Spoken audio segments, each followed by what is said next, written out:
Exchange gifts with the goddess of the Crossroads in tonight's mythology-inspired bedtime story. Sleep and Sorcery is a folklore and fantasy-inspired sleep series. My name is Laurel, and I'll be your guide on tonight's fantastical journey. Sleep and Sorcery is one part bedtime story, one part guided meditation, and one part dreamy adventure. Follow along with my voice for as long as it serves you. And when you're ready, feel free to let go of the story and relax into sleep. You may find the auditory experience of this story a little different from other installments of Sleep and Sorcery.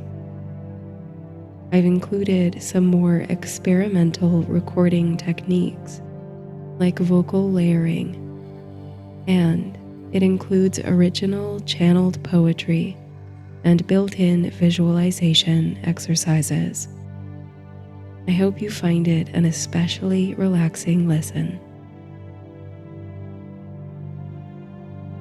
In tonight's story, as you contemplate your place in a changing world, you witness a procession of torch-bearing spirits in the night. You follow them to the crossroads at the edge of town, a liminal place that's rich with folklore. There, at the center of three forking paths, a garden blooms from nothing, and the goddess of the crossroads appears. You ask her for guidance in choosing a path forward.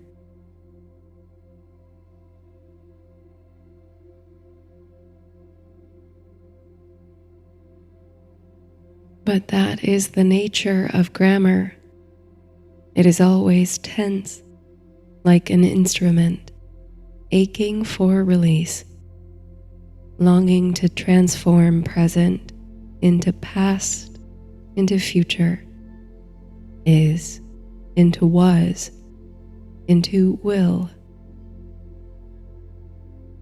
Amal el-Motar, the river has roots.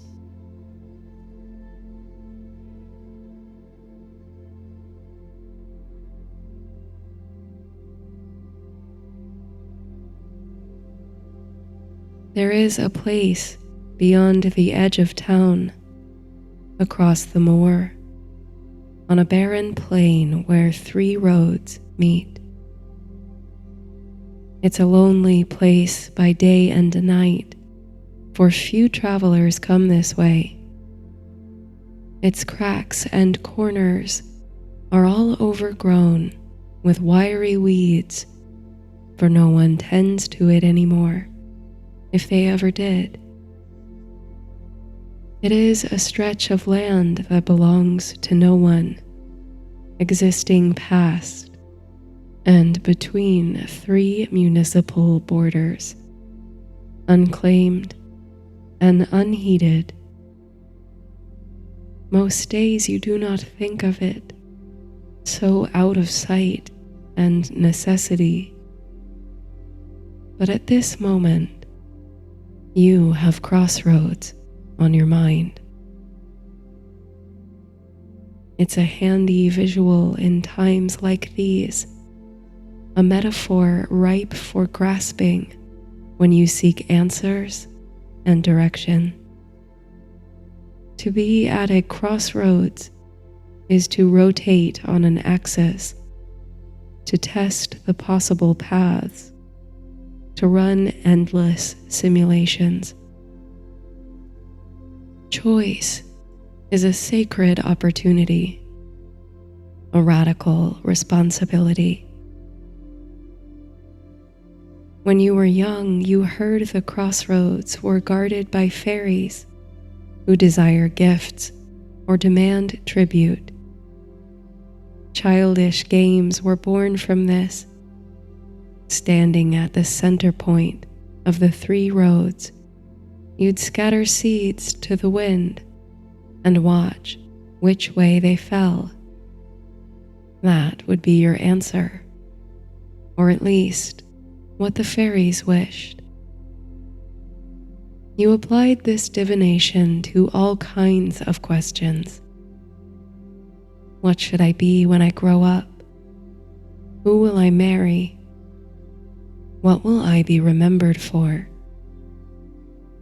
With the East Road standing for one answer, the North another, and the West a third. If hungry sparrows came soon to feast on the scattered seeds, you'd know the prediction would come true. The answer you seek now, the choice you ponder, is less concrete than any for which you tossed those tokens to the air. It's a more nebulous question, one born of uncertain times and the knowledge that your actions now will echo down the generations. The words ring like the reverb of bells within you. What now? What now? What now? A crossroads. You don't look to fairies or divination games anymore when making choices. Truthfully, you no longer believe in them. But you wish, oh you wish, there was an easy way to chart the path forward, someone to choose for you, to indicate the right direction in the patterns of seeds and the flocking of birds. Oftentimes, the safest choice, the one with the fewest risks and consequences, is no choice at all. Staying put at the center of the forking paths, unchanging and unchanged. At the center, you're safe, for a time at least. But when the winds of change blow this powerfully across the world, you risk more by staying put. Without the will to choose a path, you might be blown away down one you can't abide, or you might be buried under shifting sands and tumbleweed, forgotten at the crossroads. One way or another, something must be done. You have a prickly feeling that you are approaching the pivotal moment of decision, that some revelation lies waiting just around the corner. You can't explain it really, but tonight feels different. It's like the vibrations of the earth beneath your feet, never before perceptible, have slowed down just enough that you notice them, so that with each footfall you can feel a tender ripple, like from a stone thrown into a pond. And the air, the very medium through which you move, seems lighter, smoother. Your senses are heightened, tuned to whatever micro shifts are happening all around. You're waking up to the music of the night, like a nocturnal creature, quaking in anticipation of sundown. Night falls. Fragile rays of sunlight cast themselves like fishing wire, draping shadows across town, then surrender to the oncoming dark. There is no moon tonight. A new lunar cycle begins. Or is this considered an ending? Or is it both? But the stars shine all the brighter, you notice, for the moon's absence. Low and dazzling in the sky is Canis Major, easy to recognize for the brightest star in its cluster, and indeed, the brightest star in tonight's sky, Sirius, the dog star. The whole world seems to tremble like the string of a harp, plucked and vibrating, casting invisible ripples in the air. You breathe deep, aligning yourself to the frequency, submerging yourself. And that is when you hear the chanting. Follow me to the place where 3 roads meet, thrice wise, thrice wistful, thrice wild, under new moon. A chorus of whispering voices, or one voice multiplied in tiny echoes and harmonies. Its source is yet unseen, and you sense that it encircles you from many directions at once.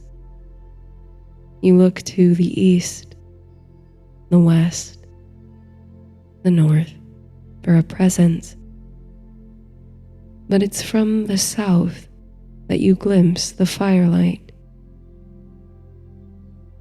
Distant, flickering amber, too far to be held by the chanting ones, surely. And yet, no other figure is visible as the rhythmic voices continue. The light is drawing nearer, separating into 2, 3, then several flames, slowly rising and falling. And soon the light is nearly upon you, revealed as burning torches in the hands of as many maidens. In the darkness and the strange, shivering energy of the night, they approach, spectral and shrouded by veils of gossamer. There are 3 of them, you think, maybe 6 or 7 or 9. You find it hard to look directly at them and hold them in focus. They're clearer when you turn your head just slightly, keeping the figures in your peripheral vision. And they seem to exude their own light, cooler, different from the torches they carry, like moonbeams on spider silk, even under a moonless sky. The chanting continues, and now you're sure it's coming from the veiled maidens. With torch, with key, with henbane seed, we light, we open, we bloom, under new moon. The ghostly procession now crosses your path. The maidens do not acknowledge you, though you're sure they know that you're there. With starry skin and shrouded faces they pass, continuing on, away. And as they go, chanting still, with words of crossroads, keys, and henbane, you feel an almost aching sensation beneath your breastbone, a tugging, a desire to join the pageant, don a veil yourself, and hoist your own torch. They are receding now, their light dimming as they go. Will you let them pass beyond, never knowing where they lead? Or will you take your place in the procession, follow them to the place where three roads meet? You lead with your heart. Drawn on the path behind the maidens, you glide like a raindrop on glass. You are warmed by the torchlight, which leaves its signature in the air. The ground ripples beneath you, and you can feel seeds stirring, roots reaching. To the crossroads, together you go. The chant changes. Your feet fall on the petals of their poetry. To the crossroads, air unbound, boundless, flowering we flit, spinning fairy webs, fruiting we fall into dizzy sleep, foxglove dreams, hinging, looking forward, looking back. The procession weaves through city streets and over the moors and toward the barren plain to the place where the three roads meet. The chant evolves still. Who holds the torch this time? And who leads the way? Here at the crossroads we step into triplicate. We hold, we behold, we are held. And upon the last word, the procession stops, there at the center of the three-way crossroads. At last you catch up with the veiled torchbearers you've been trailing all this way. But as you join them in the center, they vanish. You're alone. It's quiet. So quiet you can almost hear the stars quivering in the firmament. The absence of the maidens chanting takes some time to adjust to. You long to hear their voices in your empty ears again. What now? What now? What now? Before you on three sides stretch long and winding paths. They disappear into darkness in their respective directions. You know what lies whence you came. Home. Relative comfort, stagnation even, a longing for growth. But in the other directions, what other cities, lives, and histories lie this way or that?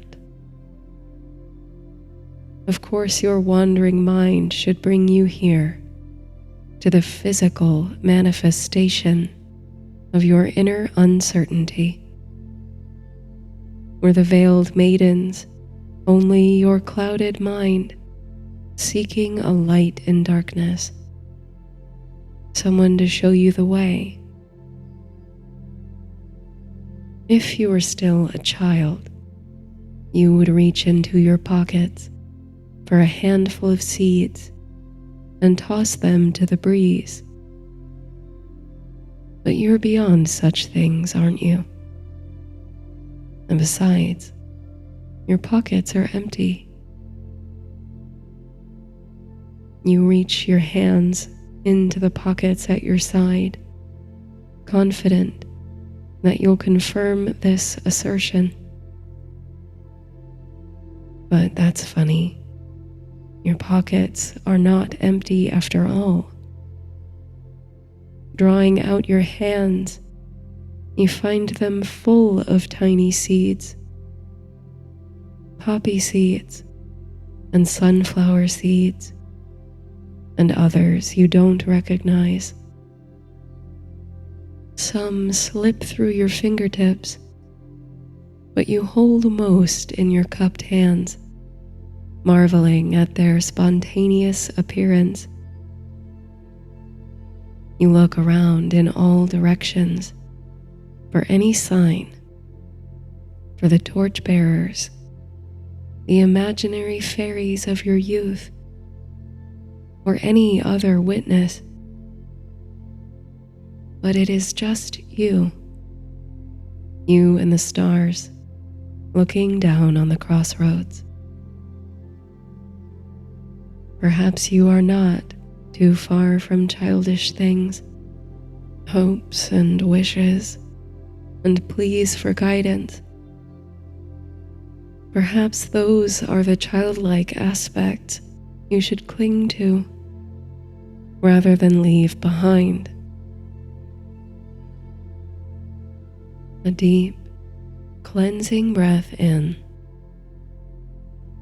You fill your lungs and belly with cool, pure night air. Eyes closed.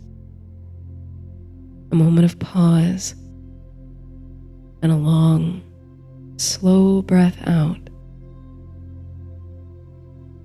Your breath spins outward and down in 3 directions. You drop your shoulders, release the tension in your face and jaw, slowly loosening the tongue away from the roof of your mouth.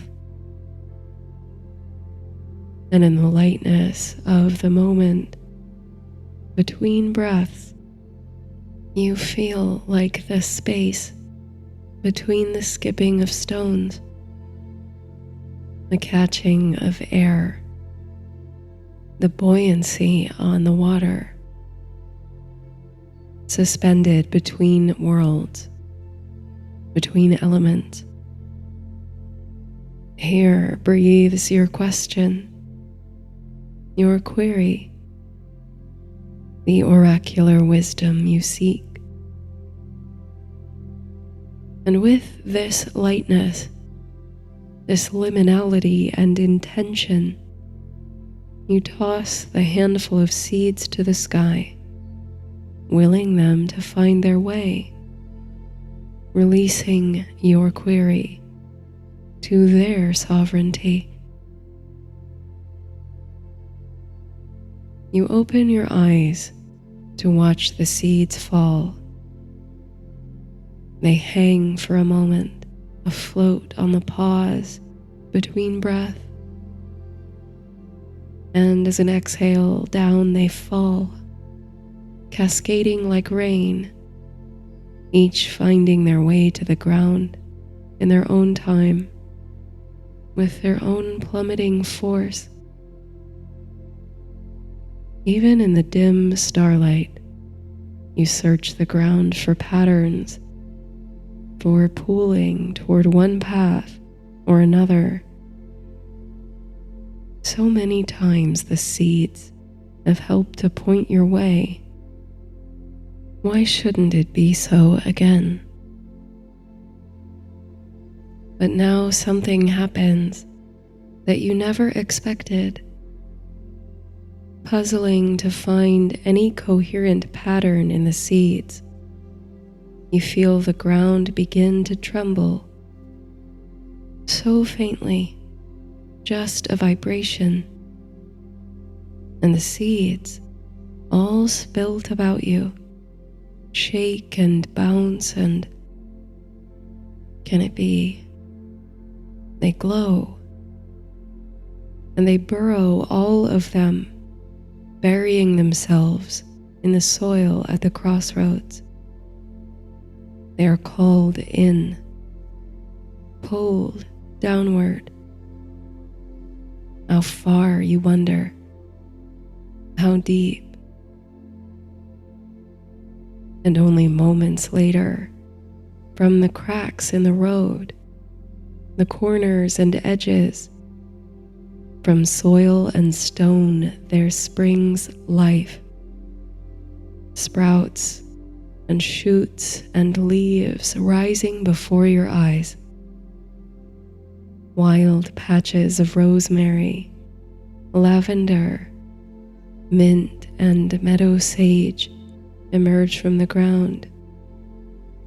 Purple crocuses burst abloom, revealing threads of saffron.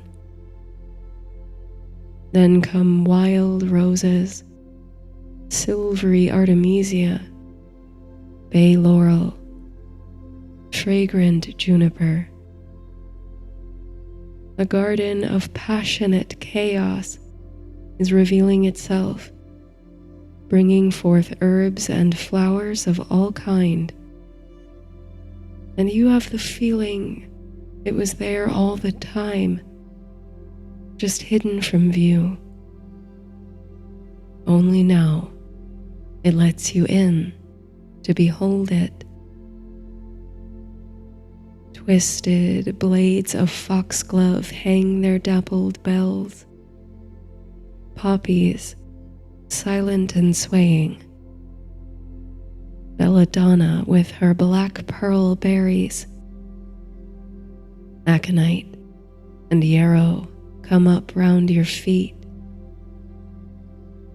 Henbane, that enchanted flower, to which the ancient druids clung as they journeyed to the other world. You leap from the center to accommodate a swiftly unfurling tree. Its trunk spirals toward the starry sky, casting forth limbs and branches like rivulets, which in turn send forth leaves. An oak, tall and mighty as any you've ever seen, with something hanging from its topmost branches, a golden, shimmering thing you can't make out.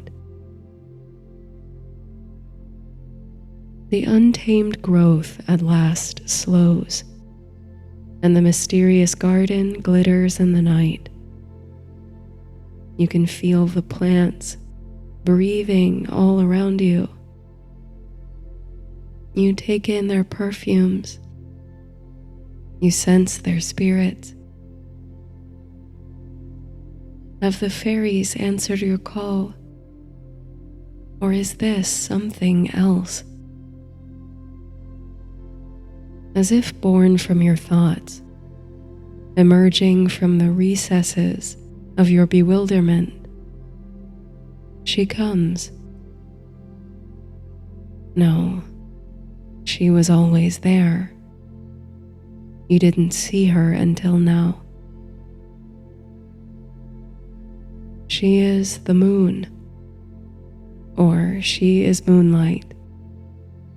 A lunar crescent is her crown, and she is lit from within.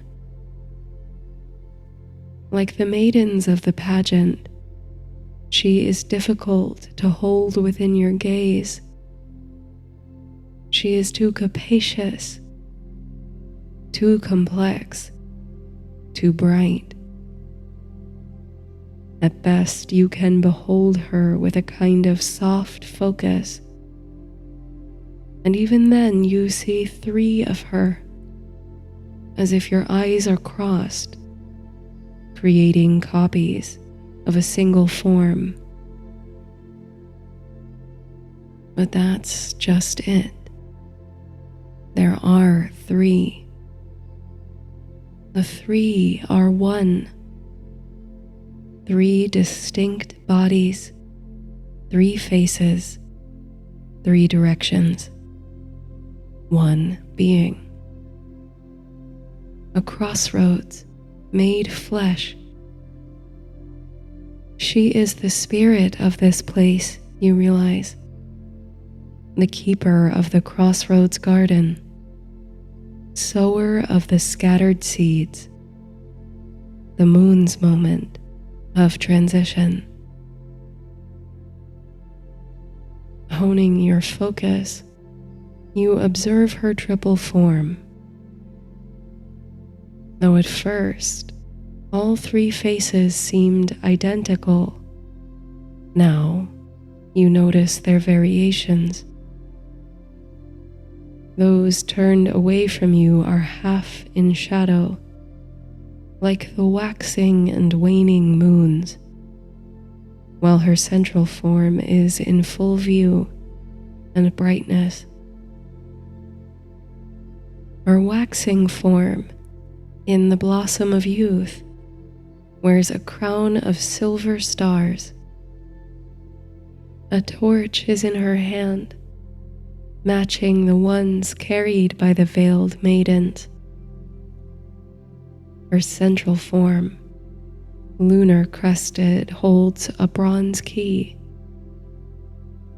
Her waning form, in the grace of advancing age, is crowned with henbane flowers.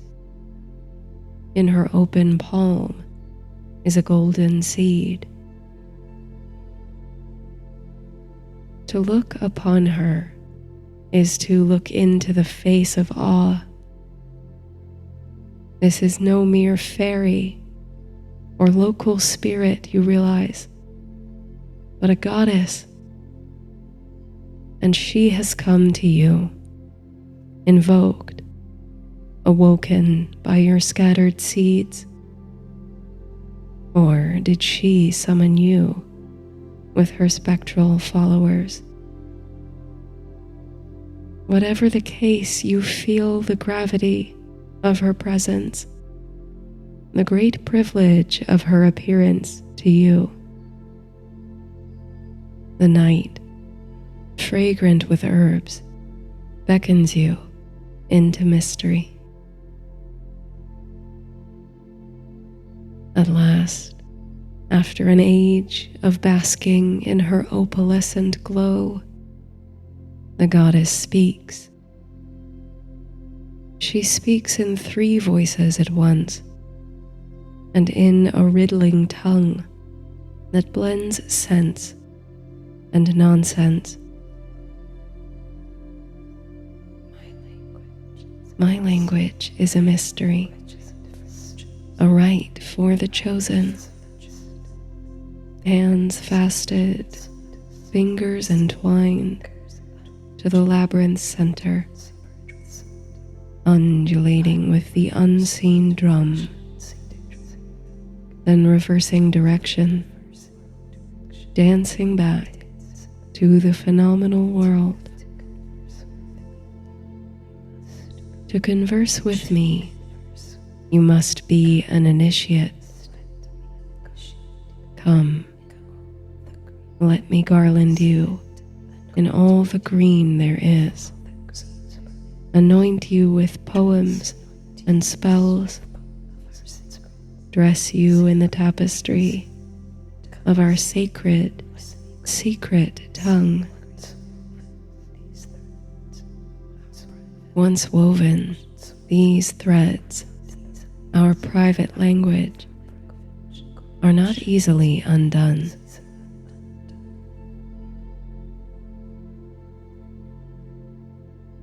The goddess's words, her voice, encircle you like vines.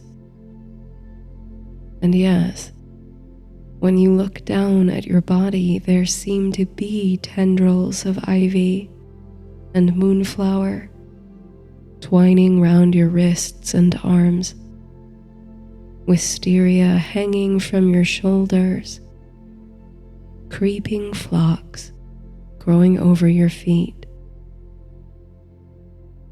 But these dissolve as soon as you observe them, scattering into fireflies that flicker in time, poetry made light. The nights contained quiet sounds in the echo of the goddess's whispers, more musical now. You can hear the plants aching to grow, the starlight softening. You feel as if you've been translated somehow, granted the key to the language of the flowers and the soil, the stars and the moon, the groundwater and the sacred flame, the secret grammar of the green world and celestial spheres, the liminal spaces that blur their meanings together. There is a reason she has appeared to you, this radiant moon goddess, queen of the crossroads, with torch, with key, with henbane seed. Whatever the course, you were meant to be here, at her garden of forking paths. She has come to you to reveal your destined path. You're sure of it. Now that you can understand her language, you can ask her, like an oracle, to unfold the future before you. So this is your petition. With your heart open to any answer, any message, you inquire of the goddess. Which path is best to take? In response, the goddess does not speak, but moves. She folds in upon herself like paper dolls or morning glory blossoms closing at night, from three forms into one, more solid than before, collapsed into the shape of the full moon form, the figure holding a bronze key. This she extends as if presenting to you. But before you reach out to take it, the key slides into an invisible lock. A ring of burnished light appears in the shape of a keyhole, and then there materializes a door. The key turns in the lock. The door is yours to open. Where does it lead? You ask the goddess, but she will not answer, not in words. Around the door she comes, but now she is in her waxing form, and she holds the burning torch toward you. You take it, basking in the warmth and light. You reach for the door handle, but the goddess has one more gift for you.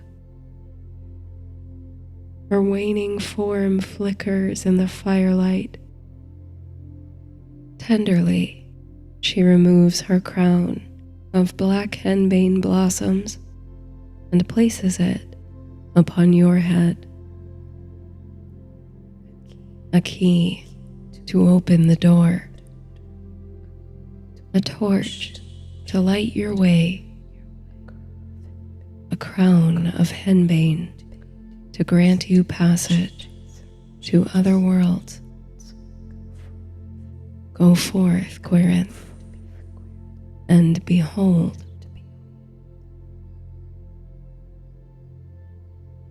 With your free hand you open the door. You step beyond the threshold. What lies on the other side of the Crossroads door? This is a mystery. With each step forward into swooning darkness, your torch extends its glimmering light. A secret world unfurls like the nightshade petals in your crown. It's a world made of words, strung along the strings of a harp, plucked into existence by your own hand. A forested place, with stones so large and immovable they might be sleeping giants, time-weathered and worn. You hear the purr of a nuthatch, and so distant, so deep, resounding, the first chime, the first bell. It is soon joined by another, blooming across the landscape like a Gothic cactus, a splintered rose. One more peals, a resonant gong, and more join the chorus, clanging and clashing, octaves unbound, and soon it is all too much. There are bells of flower in all the hills and in the valley, riding the bend in the river below. The grand cacophony of bells to mark time, to hold the hour sacred, to contain, to bind, to bless. But here among the standing, sleeping stones, among the monumental ancient trees, carved with ancient symbols, the bells soften to sweet, symphonic breeze, quieter than the purr of the nuthatch in the lindens, bellowing, burrowing, seeping into the hum of the earth, the drone of bees, nectar drunk, asleep on rose petal beds, the trembling woods, the trails, the crossroads, where the magic lantern never dims.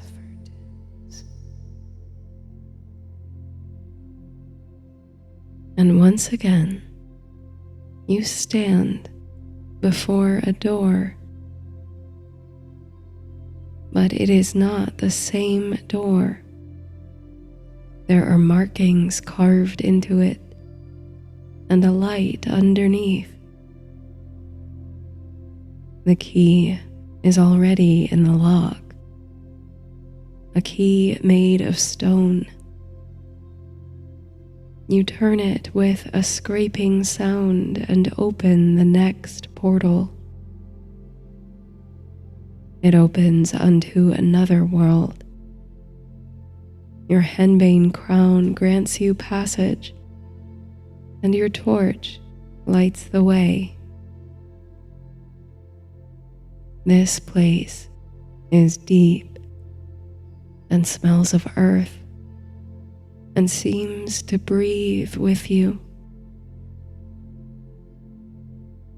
Holding your torch to what should be the sky, you illuminate a ceiling, a soil roof through which 1,000 tangled roots dangle.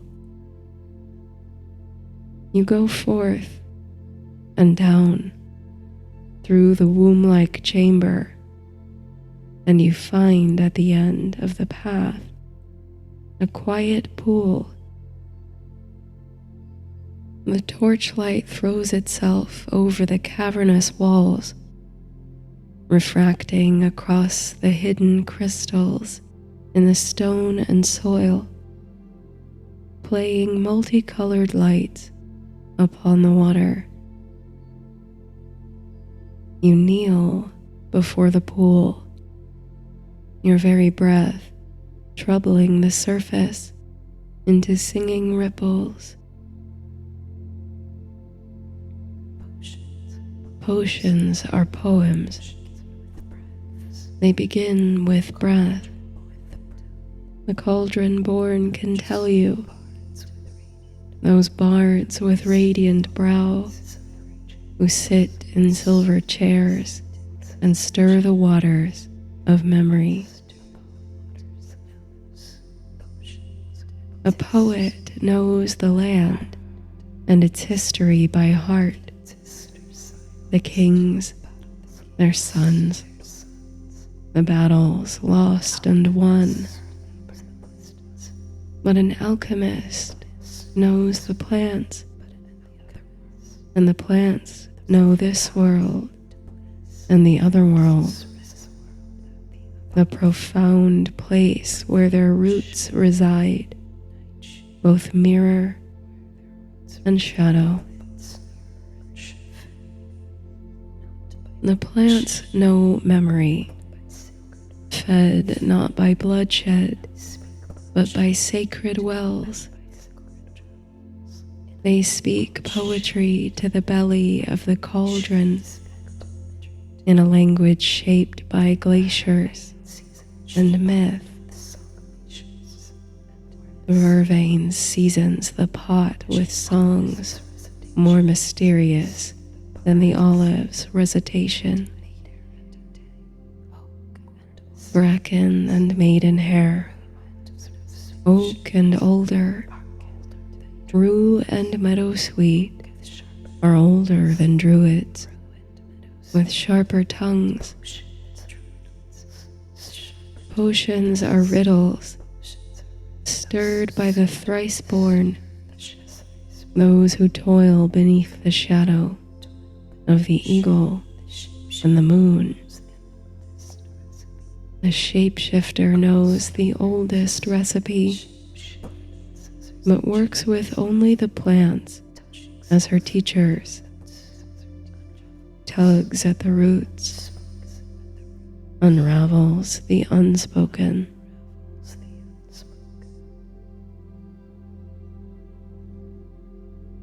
Temptation curls around your hand and draws it toward the water. Just a touch, and the ripples rise, reflecting diamond rainbows, coalescing then into a solid. There in the surface of the water is a door. It is made of diamond or glass. The key glitters in the lock. You know what to do. The world revolves as you open the next gate, turning, folding over onto itself like the tumbler in a lock, and you pass through into a starry realm. The 7 sisters walk beside you, just out of reach of Orion and Canis Major. Your feet find the threads that bind the constellations together. Gravity made visible, gravity as labyrinth, as star map. Your henbane crown gives you balance as you walk the thrumming star strings. The universe is tuned to interstellar harmonies, the mathematical music of the spheres. At the crossroads of night, all paths divergent wear the same star-spun cloak. Sleep is the portal that opens unto this place. Dreams stir the pot, breaking down the artificial boundaries. Do you know what you are when you are sleeping? Are you a body, or a soul, or an occult and mysterious thing? O labyrinth of corn or stone or stars, I must confess I always loved you better when there were choices to be made. O labyrinth, ringstones piled by hand, where once was only grass and weeds and ivy creeping. I was not among those who laid the stones, their fingers dusty, but I knew them, the old gods. I stood with them in congregation, sang for the web of life. Go in peace.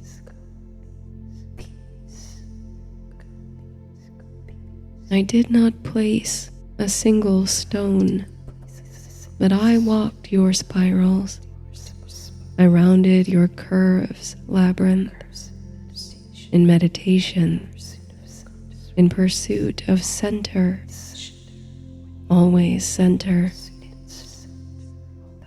When you were laid in stone those many days ago, you had only one path, curled in on itself, a map condensed, an Ouroboros, the journey work of stars fixed in their patterns, even as they hurtle across the universe.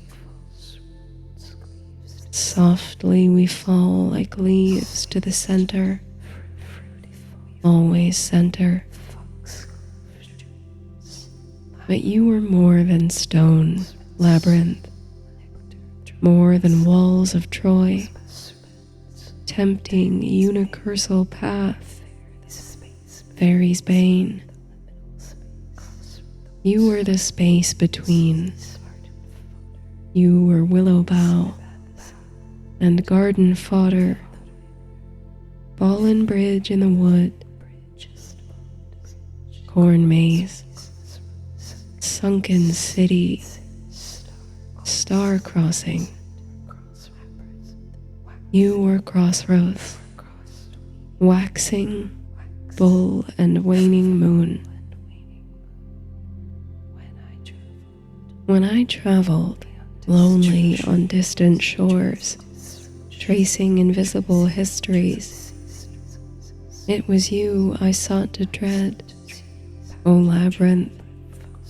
Bind resonant in my feet the strange vibrations of the past, the others who walked here, the stories that played before me, will play after.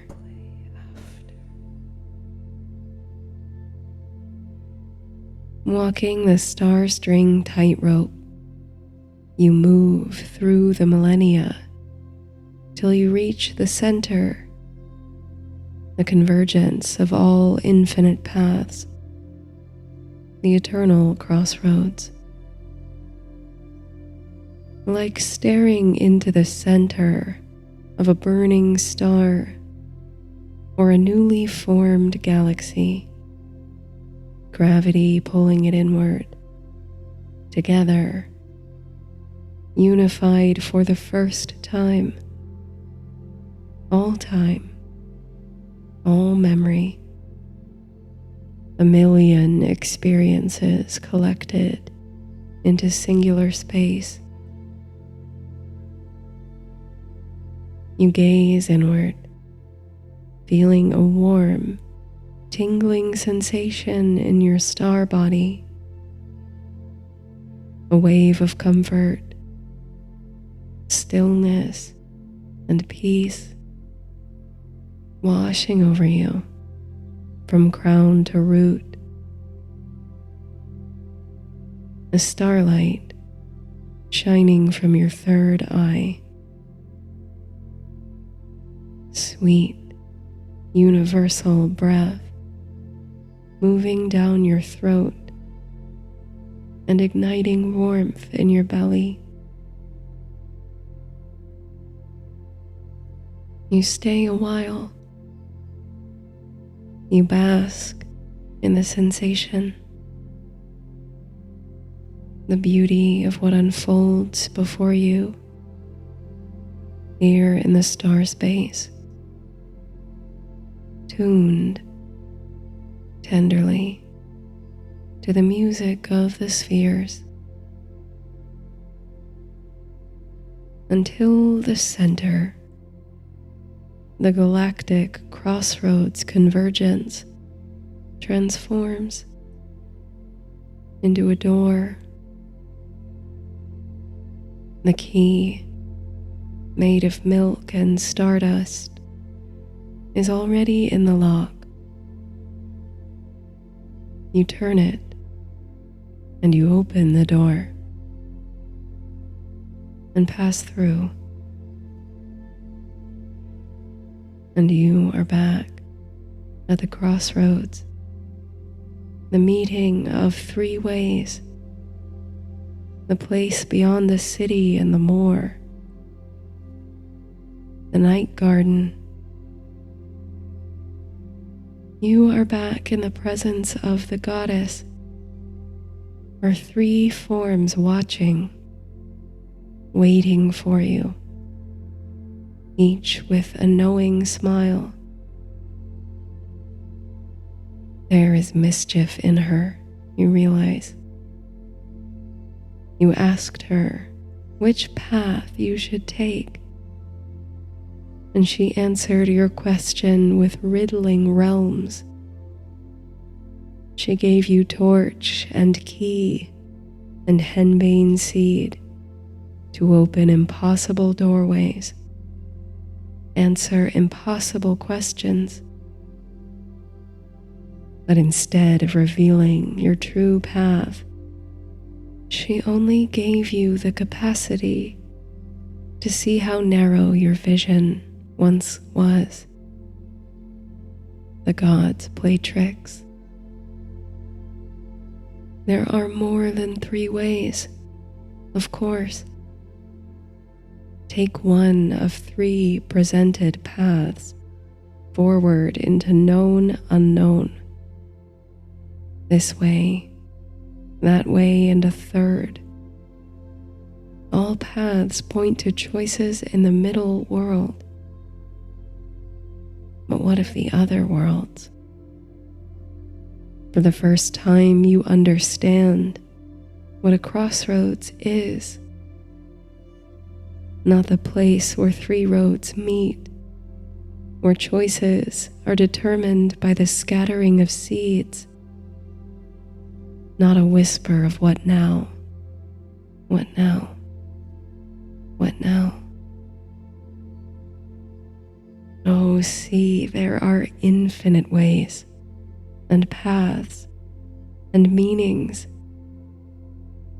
A crossroads is a labyrinth, the center of an ever-spinning wheel, an ever-expanding web. Infinite directions spun into existence by your very thoughts and words and your conversation with the sublime. The crossroads is a mystery, an initiation, a place and a time, and a place outside time.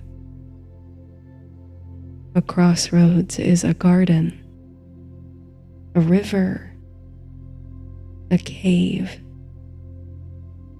It's the center of the rose, hidden by layers of velvet petals, veils drawn back to behold the face of the infinite. It's a hazel grove, a portal to forgotten places of memory and childhood dreaming.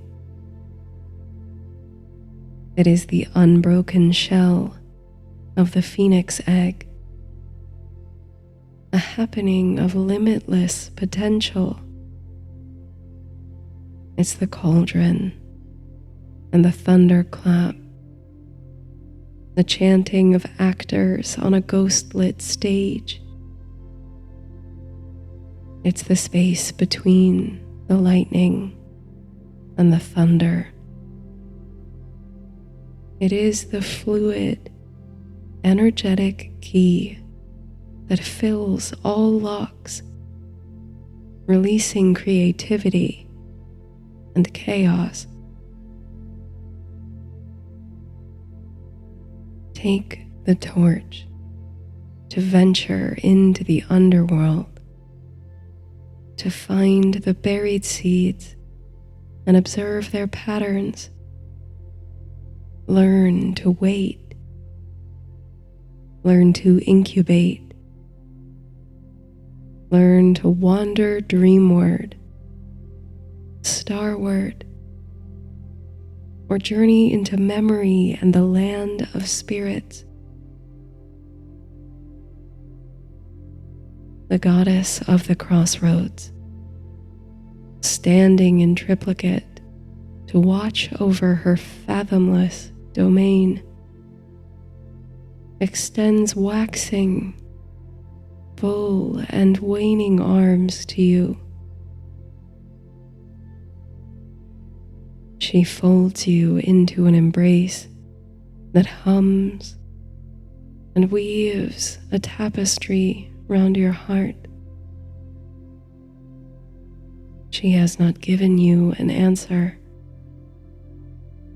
but she has given you a new language, and this is the key. This new language blooms like lilies on the surface of rippling ponds, a grammar of spells and poetry, which transforms all it touches, transforms you. You melt, soften into the goddess's arms, and fold it. Veils and velvet petals close around you. A starry cloak and crown. Something in you is restored, and something else is sparked. A seed breaking its shell. All paths are open to you now. The staid and steady, and the journey work of stars. Deep in the boundless earth, a subtle music. In the arms of the goddess, you sleep. You dream. You nourish the many paths that spiral outward from you, possible worlds blooming on the whisper of your breath. You lead with your heart, You hold. You behold. You are held.